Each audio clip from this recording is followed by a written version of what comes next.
ఎందుకు వండుతున్నా ఇంత తొందరగా అంటే అసలు నేను అన్నం వండలే. నిన్న వాళ్ళ అన్న వాళ్ళు తీసుకెళ్ళారు కదా, అయితే పిల్లల్ని అసలు అన్నం వండలే నిన్న నుంచి. వాళ్ళు నిన్న పొద్దున ఉన్నప్పుడే వండిన అన్నము రాత్రి అదే తిన్నాడు.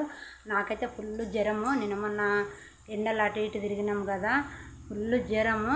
వాళ్ళు పోయి నుంచి అసలు రాత్రి అన్నం గిట్లా తినలే, పొద్దున ఇట్లా ఫుల్ జ్వరము. అసలు ఇంకా నాకు జ్వరం గిట్లా తగ్గలేదు, నోట్లో అన్ని పొక్కులు పొడిచినాయి, జ్వరం లాగా వస్తుంది.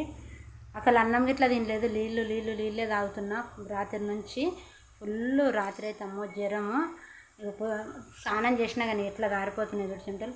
అయితే అన్నం రాత్రి తినలేదు, ఇప్పుడు పొద్దున్న దాకా గిన్నె తినలేదు. ఎందుకంటే కొంచెం గ్రూప్ కూడా లేట్ అయింది, వంటనే చేయలేదు. ఇప్పుడు వంట చేస్తున్నా. పాపం మా ఆయన ఇట్లా పొద్దున్నే పనిపోయిండు. బియ్యం పెట్టినా, అన్నం వండుతున్నా, సారీ అన్నం అవుతుంది, కూర అవుతుంది. ఎందుకంటే ఇక పిల్లలు లేనప్పుడు మనకి ఇంట్లో తినబుద్ధి కాదు కదా.